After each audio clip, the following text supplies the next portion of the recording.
Hi hello, ഇന്നത്തെ വീഡിയോയിൽ ഞാൻ ഈ ഒരു ഫ്രോക്കാണ് കേട്ടോ തയ്ച്ചെടുക്കുന്നത്. അപ്പോൾ അതിന് വേണ്ടിയിട്ട് ഞാനിവിടെ 4 പീസ് മെറ്റീരിയൽ എടുത്തിട്ടുണ്ട് കേട്ടോ. കാരണം ഇത് ക്രേപ്പിൻ്റെ മെറ്റീരിയലാണ്. അപ്പോൾ ഇതിന് ലൈനിങ് ആയിട്ട് ഞാൻ ഇത് തന്നെയാണ് യൂസ് ചെയ്യുന്നത്. ഇതിന് ഫ്രോക്കിൻ്റെ ഈ യോക്ക് ഭാഗത്ത് മാത്രമുള്ളൂ ലൈനിങ് യൂസ് ചെയ്യുന്നത്.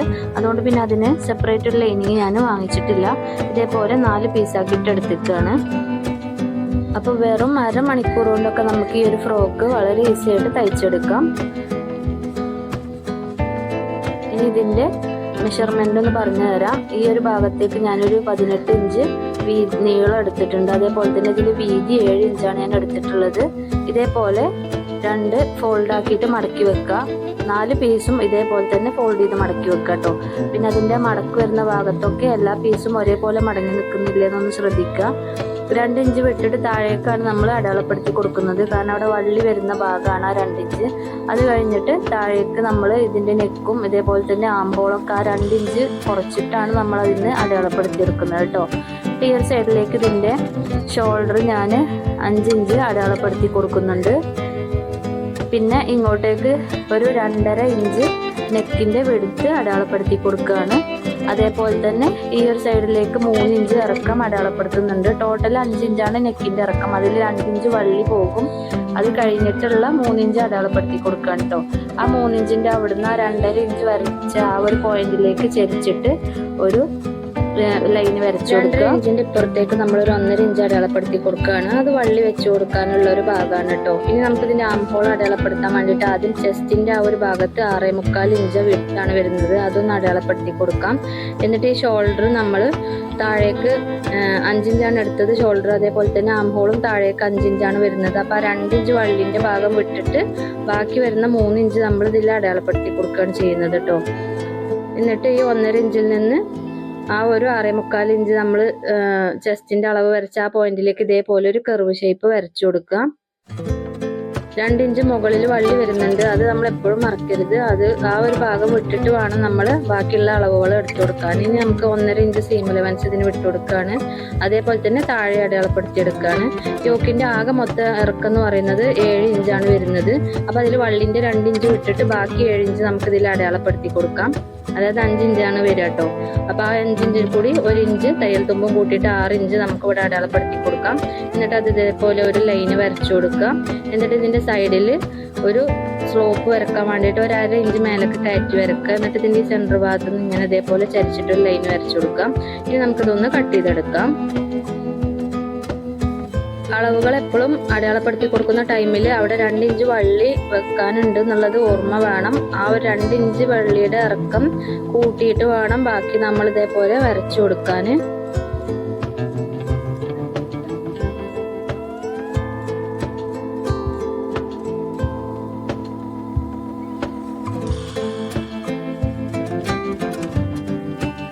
നമ്മൾ കട്ട് ചെയ്തെടുത്തിട്ടുണ്ട്.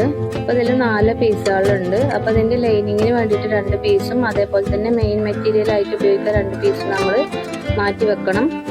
പിന്നെ ഇതിന് വള്ളി വെക്കണം. അപ്പോൾ വള്ളി വെക്കാൻ വേണ്ടിയിട്ട് ഞാൻ ഇതേപോലെ ഒരു പീസ് എടുത്തിട്ടുണ്ട്. അതിൻ്റെ വീതി എന്ന് പറയുന്നത് 3 ഇഞ്ചായിരിക്കണം കേട്ടോ. നീളം എനിക്കിതിൽ 5 ഇഞ്ചുള്ള ആവശ്യം. കാരണം 4 ഇഞ്ച് വള്ളിയുടെ വലിപ്പം, അതേപോലെ 1 ഇഞ്ച് 2 സൈഡിലും അറ്റാച്ച് ചെയ്യാനുള്ള 1/2 ഇഞ്ച് കൂട്ടിയിട്ട് 5 ഇഞ്ചാണ് വേണ്ടത്. ഞാൻ ആദ്യം വള്ളി തയ്ച്ചെടുത്തതിന് ശേഷമാണ് കട്ട് ചെയ്യുന്നത്. ഇതേപോലെ ഒരു 1/2 ഇഞ്ച് ഇവിടെ ഒന്ന് മടക്കി കൊടുക്കുക. ഇപ്പുറത്തെ സൈഡിലും ഒരു 1/2 ഇഞ്ച് മടക്കുക. എന്നിട്ട് ഇതിൻ്റെ സെൻറ്റർ മടക്കിയിട്ട് ഇതേപോലെ 1 ഇഞ്ച് വീതിയുള്ള ഒരു വള്ളിയാക്കിയിട്ട് ഇത് എടുക്കുകയാണ് വേണ്ടത്. അപ്പോൾ അതിന് വേണ്ടിയിട്ട് 3 ഇഞ്ച് വീതി നമ്മൾ എടുക്കണം. ഇനി ഞാൻ ഈ വള്ളി ഒന്ന് സ്റ്റിച്ച് ചെയ്തിട്ട് കാണിച്ചു തരാം. അതായത് ഇതേപോലെ സ്റ്റിച്ച് ചെയ്തെടുക്കാം. ഇപ്പോൾ ഇത് 5 ഇഞ്ചാക്കിയിട്ട് ഞാൻ കട്ട് ചെയ്തെടുത്തിട്ടുണ്ട് കേട്ടോ. കാരണം 2 ഇഞ്ച് ഫ്രണ്ടിലേക്കും 2 ഇഞ്ച് ബാക്കിലേക്കും അങ്ങനെ 4 ഇഞ്ചാണ് നമുക്ക് വള്ളിയുടെ അളവ് വേണ്ടത്. അതിൽ കൂടി 1 ഇഞ്ച് സീം അലവൻസ് കൂട്ടി കൊടുക്കുക. ഇനി ഇത് സ്റ്റിച്ച് ചെയ്യേണ്ട രീതി ഞാനൊന്ന് കാണിച്ചു തരാം. അതായത് 2 പീസ് ആദ്യം ഒന്ന് മാറ്റി വെക്കുക. ലൈനിങ്ങും മെയിൻ മെറ്റീരിയലും ഇതിൻ്റെ നല്ല മെറ്റീരിയൽ, അതായത് ഫ്രണ്ടിലേക്ക് വരേണ്ട മെറ്റീരിയൽ ഇതേപോലെ നല്ല വശം മുകളിലേക്ക് വരുന്ന രീതിയിൽ വെച്ചു കൊടുക്കുക. ഇനി ഇതിൻ്റെ ലൈനിങ് പീസ് ഇതേപോലെ നല്ല വശത്ത് നമ്മൾ വെച്ചു കൊടുക്കുകയാണ് ചെയ്യുന്നത് കേട്ടോ. ലൈനിങ് പീസ് ഇതേപോലെ നല്ല വശത്ത് വെച്ചു കൊടുക്കണം. അപ്പോൾ അതിന് വള്ളി ആദ്യം അറ്റാച്ച് ചെയ്യണം. അപ്പോൾ അതിന് ആദ്യം നമ്മൾ വള്ളി ഒന്ന് വെച്ചു കൊടുക്കണം കേട്ടോ. എന്നിട്ട് വേണം ഈ ഒരു പീസ് ഇതിൻ്റെ മുകളിൽ വെക്കാൻ. 2 സൈഡിലും 1/4 ഇഞ്ച് വിട്ടിട്ട് കറക്റ്റ് സെൻറ്ററിലാക്കിയിട്ട് നമ്മൾ ഈ ഒരു വള്ളി ഇതിൽ വെച്ച് കൊടുക്കണം. ഇതേപോലെ ഇതിൻ്റെ ഉള്ളിൽ വെച്ച് കൊടുക്കാം. ഇനി അതിൻ്റെ മുകളിലാണ് ഈ ഒരു ലൈനിങ് പീസ് നമ്മൾ ഇതേപോലെ വെച്ച് കൊടുക്കുന്നത് കേട്ടോ. ഇങ്ങനെ വെച്ചിട്ട് നമ്മൾ ഈ ഒരു ഷോൾഡറിൻ്റെ ആ ഒരു ഭാഗം, അതേപോലെ ആം ഹോൾ വരുന്ന ഭാഗവും നെക്കൊക്കെ തയ്ച്ചെടുക്കുകയാണ് ചെയ്യുന്നത്. ഒരു സൈഡിൽ നിന്ന് ഇങ്ങനെ തുടങ്ങിയിട്ട് ഇതേപോലെ ഷോൾഡർ വരെ വന്ന് നെക്ക് തയ്ക്കുക, വീണ്ടും ഷോൾഡർ തയ്ക്കുക, വീണ്ടും ആം ഹോൾ തയ്ക്കുക, അങ്ങനെ തയ്ച്ചെടുക്കുകയാണ്. അപ്പോൾ ഈ ഒരു 2 വള്ളി ഇതിൻ്റെ ഉള്ളിൽ നിന്ന് ഇളകി പോവാതിരിക്കാൻ വേണ്ടിയിട്ട് അവിടെ 2 പിന്ന് കുത്തിയിട്ട് നമുക്കിത് തയ്ച്ചെടുത്തിട്ട് വരാം. അപ്പോൾ ഞാനിത് സ്റ്റിച്ച് ചെയ്തെടുത്തിട്ടുണ്ട് കേട്ടോ. അപ്പോൾ കണ്ടോ, 4 ഇഞ്ച് വിട്ടിട്ട് തന്നെ എല്ലാ ഭാഗത്തു കൂടി ഒരേപോലെ സ്റ്റിച്ചിട്ടിട്ട് ചെയ്യുക. അതേപോലെ തന്നെ സ്റ്റിച്ച് ഇടുമ്പോൾ ശ്രദ്ധിക്കേണ്ട ഒരു കാര്യം, ഇതേപോലെ കോണ് വരുന്ന ആ ഒരു ഭാഗങ്ങളിലെത്തുമ്പോൾ നമ്മൾ സൂചി കുത്തി നിർത്തുക. കഴുത്തിൻ്റെ താഴ്വശമാണെങ്കിലും ഒക്കെ ഇതേപോലെ സൂചി കുത്തി നിർത്തിയിട്ട് ഫൂട്ട് മാത്രം പൊക്കിയിട്ട് നമ്മൾ അങ്ങോട്ട് തിരിച്ചിട്ട് കൊടുത്തിട്ട് വേണം ബാക്കി തയ്ച്ചെടുക്കാൻ കേട്ടോ. അതേപോലെ ഇതിൻ്റെ കോർണറുകൾ വരുന്ന ആ ഭാഗത്ത് കൂടെ ഒക്കെ അങ്ങനെ തയ്ച്ചെടുക്കാം. ചെറിയ ചെറിയ കട്ടിട്ട് കൊടുക്കണം. അപ്പോൾ അതിന് വേണ്ടിയിട്ട് ആദ്യം ഈ ഷോൾഡർ വരുന്ന ഭാഗത്ത് ഇങ്ങനെ ഒരു കോൺ ഷേപ്പ് വരുന്നുണ്ടല്ലോ, അവിടെ ഇതേപോലെ ഒന്ന് കട്ട് ചെയ്ത് കൊടുക്കണം കേട്ടോ ആദ്യം. നമ്മൾ മറിച്ചിടുമ്പോൾ നേരെ വൃത്തിക്ക് നിൽക്കാനാണ്, അല്ലെങ്കിൽ അതിൻ്റെ ഉള്ളിൽ ഇങ്ങനെ നല്ല കൂടുതൽ തുണി അവിടെ ഉണ്ടെന്നുണ്ടെങ്കിൽ നേരെ വൃത്തിയിൽ നിൽക്കൂല. പിന്നെ അതേപോലെ ഈ വീനെക്ക് വരുന്ന അവിടെ ചെറിയൊരു വീ കട്ടും കൂടി കൊടുക്കണം. ഇതൊന്നും ഈ ഒരു സ്റ്റിച്ചിൽ തട്ടാതെ വേണം കേട്ടോ ചെയ്യാൻ, അത് പ്രത്യേകം ശ്രദ്ധിക്കുക. പിന്നെ അതേപോലെ ചെറിയ ചെറിയ കട്ടുകൾ ഇങ്ങനെ ഇട്ട് കൊടുക്കുക. ഇങ്ങനെ കട്ടിട്ട് കൊടുക്കുന്നത് നമ്മളിത് തിരിച്ചിടുന്ന ടൈമിൽ ആ തുണി ഒന്ന് വലിഞ്ഞ് നിൽക്കാൻ വേണ്ടിയിട്ടാണ്. ഇങ്ങനെ കട്ടിട്ട് കൊടുക്കാതെ നമ്മളിത് മറിച്ചിട്ട് കഴിഞ്ഞാൽ കണ്ടോ അവിടെ ഇങ്ങനെ ഒരു വലിവ് വരും, അപ്പോൾ അത് വൃത്തിയിൽ നിൽക്കില്ല. അതിന് വേണ്ടിയിട്ടാണ് നമ്മൾ ഇതേപോലെ ചെറിയ ചെറിയ കട്ടുകൾ ഇട്ട് കൊടുക്കുന്നത്. ഈ കട്ടുകൾ ഇട്ട് കൊടുത്തതിന് ശേഷം നമുക്കിത് ഉള്ളിൽ നിന്ന് പുറത്തേക്കൊന്ന് വലിച്ച് മറിച്ചിടാം. ഇതിൻ്റെ വള്ളി ഒന്നിങ്ങനെ പിടിച്ചിട്ടൊന്നാണ് വലിച്ചു കൊടുത്താൽ മതി, അപ്പോൾ നല്ല വൃത്തിക്ക് കിട്ടും. ഇനി ഇതിൻ്റെ മുകളിലൂടെ നമുക്ക് പതിച്ചിട്ടൊരു സ്റ്റിച്ച് കൊടുക്കണം. അപ്പോൾ ഫ്രണ്ടിലേക്കുള്ള നെക്ക് നമ്മളിവിടെ സ്റ്റിച്ച് ചെയ്ത് കഴിഞ്ഞു. ഇനി ഇതിൻ്റെ മുകളിലൊന്ന് പതിച്ച് സ്റ്റിച്ച് ചെയ്തിട്ട് കൊടുത്താൽ മാത്രം മതി. അപ്പോൾ ഞാനിവിടെ സ്റ്റിച്ച് ചെയ്തെടുത്തിട്ടുണ്ട് കേട്ടോ. പിന്നെ അതേപോലെ തന്നെ താഴെ വശത്ത് ഇതിൻ്റെ ലൈനിങ് പീസും മെയിൻ പീസും ഒക്കെ കൂട്ടിയിട്ട് അറ്റാച്ച് ചെയ്തെടുത്തിട്ടുണ്ട്. മൊത്തത്തിൽ എല്ലാ ഭാഗത്തും സ്റ്റിച്ച് ചെയ്തെടുത്തിട്ടുണ്ട്. ഇനി നമുക്കിതിൻ്റെ ബാക്ക് വശം ഇതേപോലെ തന്നെ ചെയ്തെടുക്കണം കേട്ടോ. അതിന് വേണ്ടിയിട്ട് ബാക്ക് വശത്തിൻ്റെ നല്ല പീസ് ഇതേപോലെ വെച്ച് കൊടുക്കുക. ഇനി ഇതിൻ്റെ മുകളിൽ നമ്മൾ ഈ ഒരു വള്ളി വെച്ച് കൊടുക്കുകയാണ് ചെയ്യുന്നത് കേട്ടോ. നമ്മൾ നേരത്തെ തയ്ച്ചെടുത്ത ഫ്രണ്ട് ഭാഗത്തേക്കുള്ള ആ ഒരു പീസും വള്ളിയും കൂടി ഉണ്ടല്ലോ, അതിൻ്റെ വള്ളി നമ്മൾ ഇതിൻ്റെ മുകളിൽ വെച്ച് കൊടുക്കണം. അപ്പം നല്ല വശം ഒപ്പം വരുന്ന രീതിയിൽ ഇതേപോലെ വെച്ചിട്ട് നമ്മൾ അതിൻ്റെ വള്ളി വെച്ച് കൊടുക്കണം. ബാക്കിൽ വരുന്നത് ഞാൻ ഇട്ടിക്കുന്നത് ഇതിൻ്റെ ലൈനിങ് ആണ്, അത് നിങ്ങൾക്ക് മനസ്സിലാവാൻ വേണ്ടിയിട്ടാണ് കേട്ടോ. ഒരേപോലത്തെ പീസ് ഉപയോഗിച്ചതുകൊണ്ട് ചിലപ്പോൾ നമുക്ക് കാണുമ്പോൾ അറിയില്ല. നല്ല വശത്ത് ഇതിൻ്റെ നല്ല വശം വള്ളി ചേർത്തിട്ട് ഇങ്ങനെ വെച്ച് കൊടുക്കുന്നത് നല്ല വശമാണ് വള്ളിയുടെ, അതിങ്ങനെ വെച്ച് കൊടുക്കുക. സെൻറ്ററിൽ കറക്റ്റ് ആക്കിയിട്ട് ഷോൾഡറിൻ്റെ ആ ഒരു സൈഡിൽ നമ്മൾ വെച്ച് കൊടുക്കണം കേട്ടോ. അപ്പുറത്തേക്കും ഇപ്പുറത്തേക്കും 4 ഇഞ്ച് സ്റ്റിച്ച് ചെയ്യാനുള്ള ഒരു ഭാഗം വിട്ടിട്ട് കറക്റ്റ് ചെയ്തിട്ട് ഇതേപോലെ വെച്ച് കൊടുക്കുക.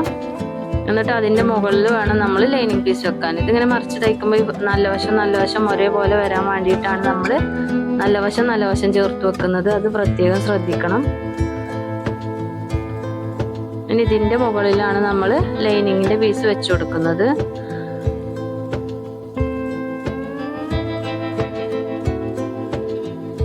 ലൈനിങ് ഇതേപോലെ ഇതിൻ്റെ പീസ് മുകളിൽ വെക്കുക. എന്നിട്ട് നേരത്തെ ചെയ്തതുപോലെ തന്നെ നമുക്കിതിൻ്റെ മുകളിലൂടെ സ്റ്റിച്ചിട്ട് കൊടുക്കുക കേട്ടോ. ഇതേപോലെ ചെറിയ കട്ടുകൾ ഇട്ട് കൊടുത്തിട്ടുണ്ട്. ഇനി ഈ ഒരു പീസ് ഇതേപോലെ നമുക്ക് ഇതിൻ്റെ ഉള്ളിൽ നിന്ന് ഇങ്ങനെ വള്ളി വലിച്ചിട്ട് ഇങ്ങനെ മറിച്ചിട്ട് കൊടുക്കാം. അപ്പോൾ ഇതിൻ്റെ ബാക്കിലേക്ക് ആവശ്യമായിട്ടുള്ള ആ ഒരു പീസും ഞാൻ തയ്ച്ചെടുത്തിട്ടുണ്ട്. ഇനി ഇതിൻ്റെ മുകളിലൂടെ നമുക്ക് പതിച്ചിട്ട് ഒരു സ്റ്റിച്ചിട്ട് കൊടുക്കാം. അപ്പോൾ ഞാൻ സ്റ്റിച്ച് ചെയ്തെടുത്തിട്ടുണ്ട് കേട്ടോ. അപ്പോൾ ഈ ഒരു പീസ് ഫ്രണ്ടിലേക്കും ബാക്കിലേക്കും റെഡി ആയിട്ടുണ്ട്. ഇനി നമുക്ക് അടിയിലൊന്ന് ഫ്രില്ല് വെച്ചിട്ട് ഇട്ട് കൊടുത്താൽ മാത്രം മതി. ഇവിടെ 2 പീസ് ഞാൻ ഇതിൻ്റെ താഴെ വശത്തേക്ക് അറ്റാച്ച് ചെയ്യാൻ വേണ്ടിയിട്ട് എടുത്തിട്ടുണ്ട്. ഫ്രില്ല് ഇടാനുള്ളത് 42 ഇഞ്ചാണ് ഈ ഒരു വീതി വരുന്നത്, നീളം വരുന്നത് 30 ഇഞ്ചുമാണ് കേട്ടോ. അപ്പോൾ അതേപോലെ ഇതിൻ്റെ ഫ്രണ്ടിലേക്കും അതേപോലെ തന്നെ ബാക്കിലേക്കും എടുത്തിട്ടുണ്ട്. ബാക്കിൽ വരുന്നതും ഇതേപോലെ 42 ഇഞ്ച് വീതിയും 30 ഇഞ്ച് നീളമാണ് വരുന്നത്. ഇനി നമുക്കിത് ഫ്രില്ലിട്ടിട്ട് ഇതിലൊന്ന് അറ്റാച്ച് ചെയ്ത് കൊടുക്കാം. ഫ്രില്ലിട്ടതിന് ശേഷം ഇതിൻ്റെ നല്ല വശവും ചേർത്തിട്ട് നമ്മൾ സ്റ്റിച്ച് ചെയ്തെടുക്കുകയാണ് ചെയ്യുന്നത്. ഇതേപോലെ വെച്ചിട്ട് നമുക്കൊന്ന് ഇതിൻ്റെ യോക്ക് ഭാഗം ഒന്ന് സ്റ്റിച്ച് ചെയ്തെടുക്കാം. അപ്പോൾ ഇത് സ്റ്റിച്ച് ചെയ്തെടുത്തിട്ടുണ്ട്. അതേപോലെ ഇതിൻ്റെയും നല്ല വശവും ചേർത്തിട്ട് ഇതേപോലെ ഒന്ന് സ്റ്റിച്ച് ചെയ്തെടുക്കാം. ഇപ്പോൾ രണ്ടും ഞാനിവിടെ സ്റ്റിച്ച് ചെയ്തെടുത്തിട്ടുണ്ട് കേട്ടോ. ഇനി ഇതിൻ്റെ സൈഡ് ഭാഗം നമുക്കൊന്ന് ജോയിൻ ചെയ്ത് കൊടുക്കണം. അതിന് വേണ്ടിയിട്ട് ഇതേപോലെ വെക്കുക. ഇതിന്റെ നല്ല വശം ചേർത്ത് വെച്ചിട്ട് സൈഡിലൂടെ 1.5 ഇഞ്ച് സീം അലവൻസ് വിട്ടിട്ട് നമുക്ക് കംപ്ലീറ്റ് സ്റ്റിച്ച് ചെയ്തെടുക്കാം. രണ്ട് സൈഡും ഇതേപോലെ കംപ്ലീറ്റ് ജോയിൻ ചെയ്തെടുക്കുക. എന്നിട്ട് ഇതിന്റെ ഈ ഒരു താഴെ വശം നമുക്ക് 1.5 ഇഞ്ച് ഇങ്ങനെ മടക്കിയിട്ടൊന്ന് സ്റ്റിച്ച് ചെയ്ത് കൊടുക്കാം. അതോടുകൂടി നമ്മളെ സ്റ്റിച്ചിങ് കഴിഞ്ഞിട്ടുണ്ട് ഇവിടെ. ഇപ്പൊ നമ്മുടെ ഫൈനൽ ലുക്കാണിത്. അപ്പോൾ വളരെ ഈസി ആയിട്ട് നമുക്ക് അരമണിക്കൂറിൻ്റെ ഉള്ളിൽ തന്നെ പെട്ടെന്ന് സ്റ്റിച്ച് ചെയ്തെടുക്കാൻ പറ്റുന്ന ഒന്നാണ് കേട്ടോ ഇത്. ഒരു പണിയില്ലത് തയ്ച്ചെടുക്കാൻ. ഇപ്പോഴത്തെ ട്രെൻഡിങ് ആയിക്കൊണ്ട് പോയിക്കൊണ്ടിരിക്കുന്ന ഒരു ഫ്രോക്കാണിത്. ഉള്ളിൽ ഇന്നർ വെയറൊക്കെ യൂസ് ചെയ്തിട്ട് ഇടാൻ പറ്റുന്ന അടിപൊളി ഡ്രസ്സാണ്. അപ്പോൾ എല്ലാവർക്കും ഈസി ആയിട്ട് തന്നെ തയ്ച്ചെടുക്കാം. അപ്പോൾ എല്ലാവരും ഇതേപോലെ ഒന്ന് ട്രൈ ചെയ്ത് നോക്കുക. നമ്മുടെ ചാനൽ ആദ്യമായിട്ട് കാണുന്നവരുണ്ടെങ്കിൽ സബ്സ്ക്രൈബ് ചെയ്തിട്ട് കാണുക. അതേപോലെ തന്നെ ഈ വീഡിയോ ഇഷ്ടപ്പെട്ടൊന്ന് ലൈക്ക് ചെയ്യും, ഫ്രണ്ട്സിനും ഒക്കെ വേണ്ടിയിട്ടൊന്ന് ഷെയർ ചെയ്ത് കൊടുക്കുകയൊക്കെ ചെയ്യാം കേട്ടോ. വീണ്ടും നല്ല അടിപൊളി വീഡിയോ ഒക്കെ ആയിട്ട് നമുക്ക് വീണ്ടും കാണാം.